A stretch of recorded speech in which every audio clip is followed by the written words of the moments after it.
Jujur saja, aku sedikit gemetar saat menceritakan ini. Ada rasa takut yang kembali merayap setiap kali ingatan itu muncul. Nama saya Somad. Sekarang, saya sudah berusia 29 tahun dan berkeluarga. Namun, kejadian 11 tahun lalu, saat saya masih bujang berusia 18 tahun, tetap menjadi bayangan hitam yang tidak pernah benar-benar hilang. Semua ini bermula ketika saya memutuskan untuk merantau ke tempat keluarga di daerah Banjar, Kalimantan Selatan. Awalnya, saya bekerja di sebuah pertokoan. Namun, mungkin karena jiwa muda saya yang tidak betah diam di dalam ruangan, saya akhirnya berhenti. Di saat saya menganggur dan kebingungan mencari arah, paman saya datang membawa sebuah ajakan yang mengubah hidup saya. "Somad, daripada kamu melamun terus di rumah, lebih baik ikut paman ke hutan. Kita mendulang, mencari emas. Di tanah bumbu, emas itu rezeki orang kampung. Siapa tahu nasibmu bagus di sana," ucap Paman Adul suatu sore. Tanpa pikir panjang, saya setuju. Saya ingin membuktikan diri. Saya berangkat bersama dua paman saya, Paman Adul dan Paman Idar. Itulah pertama kalinya saya akan menginjakkan kaki di pedalaman hutan Kalimantan yang tersohor mistis itu. Kami berangkat pukul 7 pagi. Matahari baru saja mengintip, namun udara sudah terasa lembab. Perjalanan itu sangat melelahkan. Kami berkendara motor selama 5 jam, membelah jalanan setapak, menanjak ke pegunungan, dan masuk semakin dalam ke pelukan hutan yang rimbun. Setelah memarkir motor di tempat tersembunyi, kami harus berjalan kaki sekitar 1 kilometer menembus semak belukar. Kami baru sampai di lokasi sekitar jam 1 siang. "Nah, ini istana kita sementara," kata Paman Idar sambil menunjuk sebuah pondok kayu sederhana di pinggir sungai kecil yang airnya jernih namun dalam. Setelah melepas lelah sejenak, kami langsung bekerja. Kami menggali tanah dan pasir, lalu memasukkannya ke dalam karung untuk disaring nantinya. Rasanya berat, tapi semangat mencari emas membuat rasa lelah itu sedikit terobati. Tak terasa, 3 karung sudah terisi penuh. Pukul 5 sore, langit mulai berubah jingga. Hutan terasa lebih sunyi. Hanya suara serangga malam yang mulai bersahutan. Kami memutuskan kembali ke pondok. Di tengah jalan, kami berhenti sejenak di pinggir sungai untuk beristirahat. Paman Idar dan Paman Adul menyulut rokok mereka, menikmati asap yang membumbung tinggi di udara hutan yang mulai dingin. Sementara saya hanya duduk termenung sambil memandangi bungkus rokok di tangan kanan saya. Di dalamnya hanya tersisa 2 batang. Kalau kuhisap sekarang 1, nanti malam habis makan aku cuma punya 1. Kalau kuhisap dua-duanya sekarang, nanti malam aku tidak bisa merokok sebelum tidur. Batinku berperang sendiri. Paman Idar kemudian bangkit, mematikan puntung rokoknya di batu. "Paman duluan ya ke pondok, mau bersih-bersih," pamitnya. Kini tinggal saya berdua dengan Paman Adul. Paman Adul pun tak lama berselang bersiap menyusul. Rokok di tangannya masih tersisa setengah. "Paman duluan ya, Mat. Jangan kelamaan melamun di sini," katanya sambil berjalan menjauh. Iya, Paman. Sebentar lagi saya menyusul," Jawab saya singkat. Saya kembali menatap dua batang rokok itu, lalu beralih memainkan HP di tangan kiri. Di saat keheningan itu benar-benar mengunci suasana, tiba-tiba dari arah belakang sebelah kiri muncul sesosok manusia. Awalnya saya tidak takut. Saya pikir itu adalah sesama pendulang emas yang tersesat atau sedang lewat. Namun saat orang itu mendekat, ada yang ganjil dengan penampilannya. Orang itu berkulit putih bersih, tidak memakai baju, dan hanya mengenakan celana pendek warna abu-abu. Tubuhnya kerdil, kaki dan tangannya pendek sekali, tetapi wajahnya sangat tua dengan rambut pendek yang kaku. Dia membawa sebilah kayu yang digunakannya sebagai tongkat untuk membantunya berjalan. Dia berdiri tepat di samping saya. Matanya tertuju pada benda di tangan kiri saya. "Apa itu?" Suaranya parau terdengar sangat asing. "Oh, ini namanya HP, Paman. Handphone." Jawab saya dengan sopan, mencoba bersikap biasa. Dia mengambil HP saya, membolak-baliknya dengan rasa heran, seolah melihat benda dari planet lain. Kemudian dia menatap bungkus rokok di tangan kanan saya. "Minta pang rokok? Boleh minta rokok?" tanyanya dalam bahasa Banjar. Saya menatap sisa rokok saya yang berharga. "Paman, rokok saya cuma sisa 2 batang. Kita berbagi saja ya. Paman 1, saya 1. Jawab saya sejujur mungkin. Seketika suasana berubah dingin. Dia tidak menjawab, tetapi raut wajahnya berubah drastis. Matanya yang tadinya penuh rasa ingin tahu, mendadak berubah menjadi tajam dan penuh amarah. Dia berdiri tegak, meski tubuhnya kerdil. Kehadirannya terasa sangat menindas. "Umpatkah? Ikut tidak?" tanyanya singkat. Jantung saya mulai berdegup kencang. Tidak, Paman," jawab saya tegas. Dia berbalik dan berjalan menuju tebing sungai yang curam. Harusnya orang normal akan merangkak atau berhati-hati saat menuruni tebing itu. Tapi dia berjalan dengan santai, seolah-olah jalan setapak yang rata ada di sana. Saya terpaku, seolah-olah mata saya tidak bisa lepas darinya. Sesampainya di pinggir air, dia menoleh lagi. Wajahnya semakin merah padam. "Umpatkah? Ikutkah? Ayo," tanyanya lagi. Kali ini dengan nada yang lebih menuntut. Tidak, Paman. Pondok saya tidak jauh, cuma 100 meter di sana," jawab saya sambil menunjuk ke arah pondok, berusaha menenangkan diri sendiri. Lalu dia melangkah ke tengah sungai. Disinilah bulu kuduk saya berdiri sempurna. Sungai itu sangat dalam, namun dia berjalan di atasnya, seolah-olah air itu hanya setinggi mata kaki. Dia tidak tenggelam sama sekali. Di tengah sungai, dia berhenti dan berbalik. Matanya melotot, menatap tepat ke jantung saya, lalu berteriak dengan suara yang menggelegar di seluruh hutan. "Umpatkah? Ikut tidak?" katanya. Saat itu juga, di atas batu kali di dekat sosok itu, muncul seekor kucing dengan bulu berwarna merah menyala yang berkilau di tengah remang senja. Pemandangan itu sangat tidak masuk akal. Ketakutan saya pecah. Saya tidak peduli lagi dengan apapun.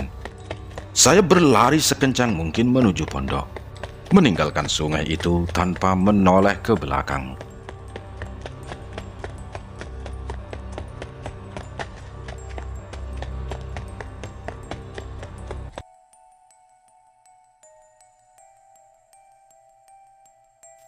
Matahari benar-benar telah tenggelam di balik rimbunya pohon-pohon raksasa Kalimantan. Hutan yang tadinya berwarna hijau tua, kini berubah menjadi hitam pekat yang mengancam. Saya melirik layar HP. Angka menunjukkan pukul 6 sore lewat sedikit. Meski gelap mulai menyelimuti, saya tidak berani menyalakan lampu senter. Rasanya cahaya sekecil apapun akan mengundang sesuatu untuk datang mendekat. Wah, Paman Idar, Paman Adul, teriak saya. Suara saya gemetar, pecah di tengah kesunyian hutan. Tidak ada jawaban, hanya suara air sungai yang mengalir tenang, namun terasa dingin menusuk tulang. Rasa takut yang luar biasa menyergap dada saya. Pikiran saya kacau. Terbayang wajah marah sosok kerdil tadi dan kucing merah yang matanya menyala. Saya segera duduk bersimpuh di lantai pondok yang kasar. Dengan suara lirih dan air mata yang mulai menetes, saya mulai membacakan ayat kursi berulang-ulang. Allahu la ilaha illahu al-hayyul qayyum, la ta'khudhuhu sinatu wa la naum. Bibir saya keluh, tapi hanya doa itu yang menjadi pegangan saya. Saya merasa seolah-olah pondok ini dikepung oleh sesuatu yang tak terlihat. Karena merasa badan saya kotor dan lengket oleh keringat dingin, saya memaksakan diri turun ke pinggir sungai di dekat pondok untuk sekedar membasuh muka dan kaki. Airnya terasa sangat dingin seperti es. Setelah membasuh diri, saya kembali masuk ke dalam pondok dengan langkah gontai. Namun, betapa terkejutnya saya saat membuka pintu kayu yang reot itu. Paman Adul dan Paman Idar sudah ada di sana. Mereka sedang duduk dengan wajah yang merah padam dan napas yang memburu. "Somad, dari mana saja kamu?" bentak Paman Adul. Suaranya menggelegar, membuat saya tersentak kaget. "Kami mencari kamu ke sana kemari. Teriak-teriak sampai tenggorokan kering. Kamu tidak menyahut. Kamu sengaja mau bikin kami jantungan, ha?" Sambung Paman Idar dengan nada yang tak kalah tinggi. Saya terpaku di ambang pintu. Tapi Paman, saya tadi di sini. Saya panggil-panggil Paman, tapi tidak ada orang. Jawab saya terbata-bata. "Jangan bohong. Kami ini sudah keliling radius 1 kilometer. Balik lagi ke sini. Pondok ini kosong. Kamu itu menghilang hampir 1 jam lebih, Mat." Paman Adul berdiri. Tangannya menunjuk-nunjuk ke arah hutan. Hati saya mencelos. 1 jam. Perasaan saya hanya ditinggal sebentar. Di saat itulah saya sadar, waktu yang saya lalui bersama sosok kerdil tadi bukanlah waktu yang normal. Meskipun dimarahi habis-habisan, ada rasa lega yang amat sangat menyusup ke hati saya. Setidaknya, saya sudah kembali ke dunia nyata bersama paman-paman saya. Malam itu, suasana di pondok terasa sangat berat. Setelah sholat maghrib berjamaah yang terasa sangat khusyuk, kami duduk melingkar untuk makan malam sederhana. Namun, nasi di piring saya terasa seperti pasir. Saya tidak bisa menelan apapun. Tangis saya pecah di tengah makan malam itu. Saya sesenggukan, membuat Paman Adul dan Paman Idar berhenti menyuap nasinya. "Paman, maafkan saya. Saya mau jujur, kenapa saya menghilang tadi?" ucap saya sambil menyeka air mata yang terus mengalir. Saya pun menceritakan semuanya. tentang sosok kerdil berkulit putih yang minta rokok, tentang HP saya yang dibolak-balik, tentang cara dia berjalan di atas air yang dalam, hingga teriakan "umpatkah" yang memekakkan telinga, dan munculnya kucing merah misterius itu. Paman Adul dan Paman Idar saling berpandangan. Wajah mereka yang tadinya marah perlahan berubah menjadi pucat pasi. Suasana pondok mendadak jadi sunyi senyap. Hanya terdengar suara api dari lampu minyak yang berderak. "Astaghfirullahaladzim," bisik Paman Idar. "Mat, Paman berdua sudah bertahun-tahun mendulang emas di hutan ini. Kami tahu hutan ini angker, tapi kami tidak pernah melihat makhluk itu secara langsung. Ternyata kamu punya kelebihan bisa melihat mereka," katanya Paman Idar meneruskan. Paman Adul mendekat dan menepuk bahu saya dengan kuat. Sudah, jangan menangis lagi. Kamu aman sekarang. Paman berdua tidak akan membiarkan kamu sendirian lagi. Kita akan saling jaga." Malam itu juga, Paman Adul dan Paman Idar mengeluarkan kitab suci Al-Quran dan mulai mengaji dengan suara nyaring. Mereka membentengi pondok kami dengan doa-doa, memohon perlindungan dari penguasa hutan yang mungkin masih mengincar saya. Setelah bercerita, tiba-tiba seluruh persendian saya terasa lemas. Kepala saya berdenyut kencang, dan suhu tubuh saya naik dengan sangat cepat. Saya merasakan panas yang luar biasa, seolah-olah ada api di dalam darah saya. Saya tahu ini bukan demam biasa. Ini adalah sisa-sisa persentuhan saya dengan dunia mereka. Namun, saya memilih diam. Saya tidak ingin menambah beban pikiran paman saya yang sedang khusyuk berdoa. Dengan tubuh yang menggigil di bawah selimut tipis, saya berusaha memejamkan mata. Di luar sana, angin hutan bertiup kencang, menggoyangkan dahan-dahan pohon yang terdengar seperti suara bisikan ribuan orang.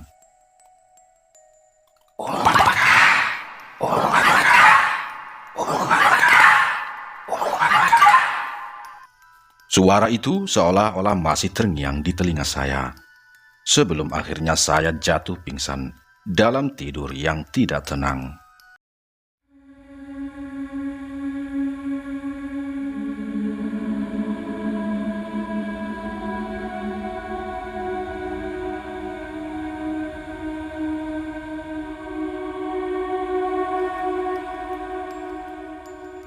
Malam itu, di dalam pondok yang pengap oleh asap kemenyan dan doa-doa dari paman saya akhirnya jatuh terlelap.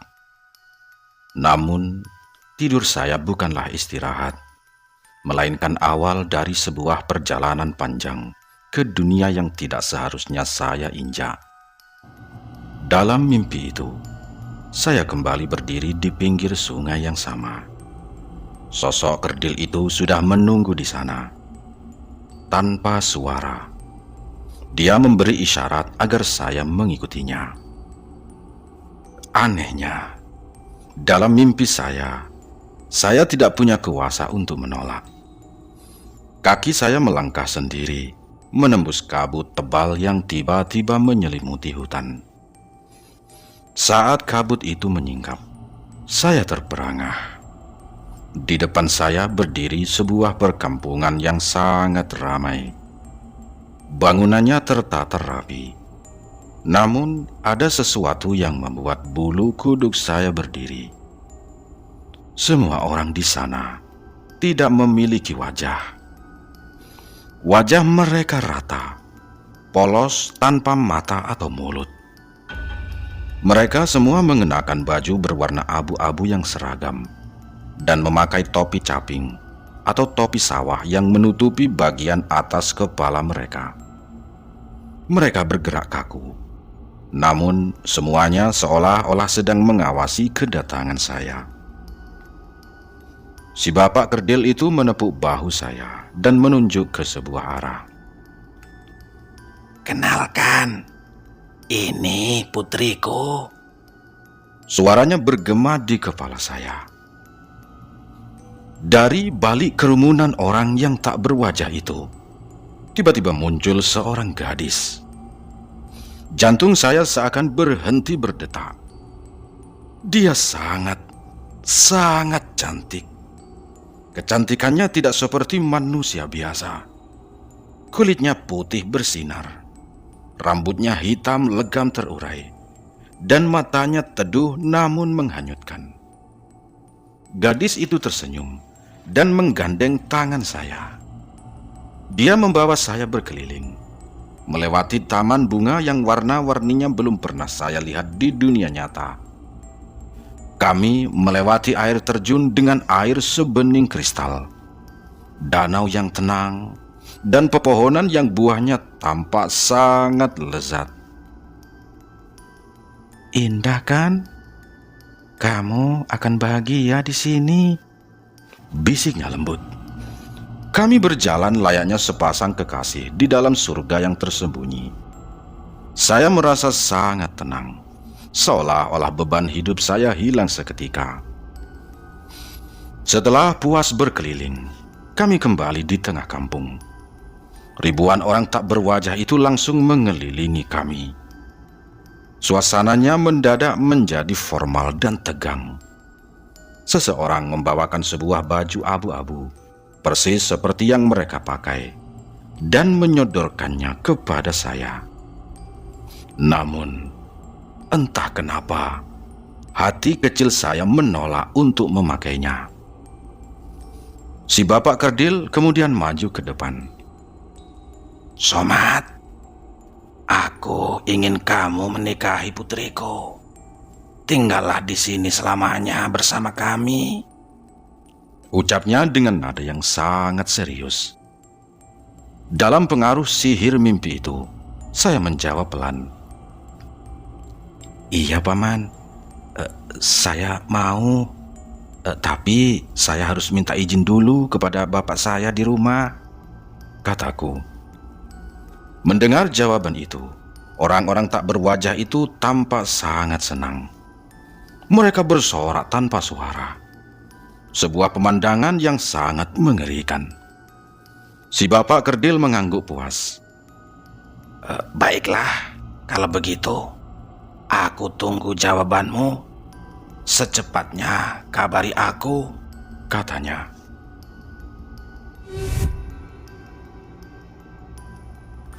Somad, Somad, bangun Mat, bangun, istighfar. Tiba-tiba wajah cantik itu lenyap. Saya tersentak bangun dengan tubuh basah kuyup oleh keringat dingin. Paman Adul mengguncang-guncang bahu saya dengan wajah sangat cemas. "Kamu mengigau apa, Mat? Kamu tertawa sendiri, bicara sendiri, tapi matamu melotot seperti orang kesurupan," bentak Paman Idar sambil menyiramkan sedikit air ke wajah saya. Seketika itu juga, badan saya terasa panas membara. Saya menggigil hebat. Tulang-tulang saya terasa remuk. Saya tidak bisa berdiri, apalagi berjalan. Aduh, Paman. Sakit, Paman. Sakit semua," kataku dengan merintih. Melihat kondisi saya yang semakin parah, paman saya tidak mau ambil resiko. "Ayo, kita harus bawa dia pulang sekarang juga. Jangan tunggu sampai pagi, atau nyawanya tidak tertolong," tegas Paman Adul. Malam buta itu, di tengah hutan belantara Kalimantan yang sedang diguyur hujan deras, kami melakukan perjalanan maut. Karena saya sudah tidak berdaya, Paman Adul menggendong saya ke atas motor. Agar saya tidak terjatuh saat pingsan, Paman Idar mengikat tubuh saya erat-erat ke punggung Paman Adul menggunakan ikat pinggang kulit. Perjalanan pulang adalah sebuah perjuangan antara hidup dan mati.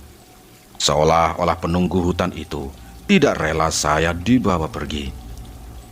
Baru beberapa kilometer, ban motor kami tiba-tiba bocor tanpa sebab. Hujan turun semakin lebat, menghalangi pandangan.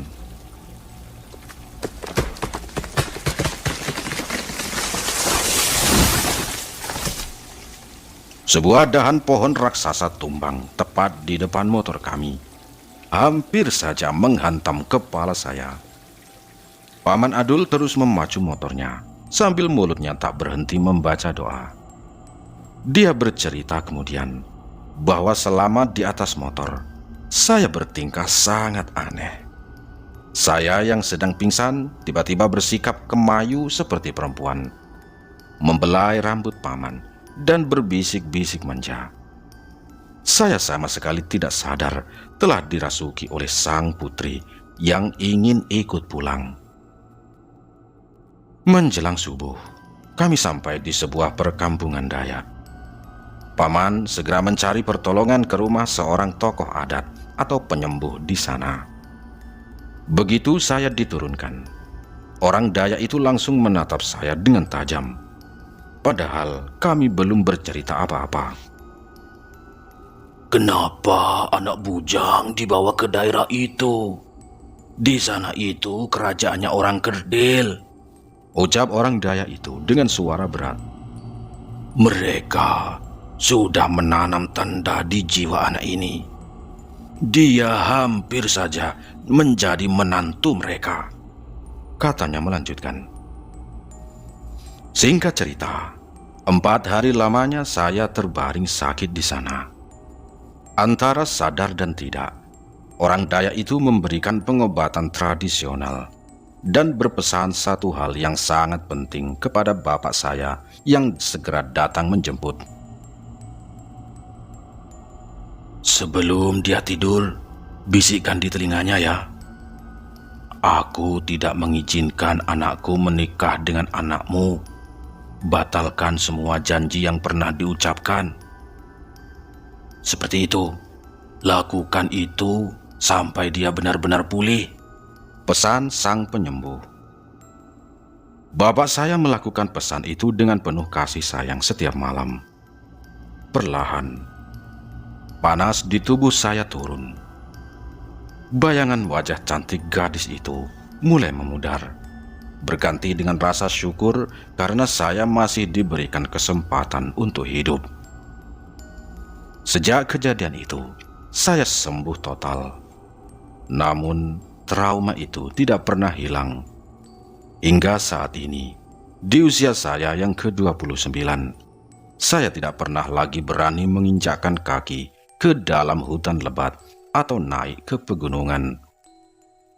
Kalimantan memang indah, namun ia menyimpan rahasia di balik rimbunnya pepohonan yang tidak seharusnya dicampuri oleh manusia. Cukuplah sisa 2 batang rokok dan pinangan gaib itu menjadi pelajaran terbesar dalam hidup saya. Demikian dulu cerita dari saya. Semoga kalian terhibur. Salam dari Bang Fawa. Wassalam.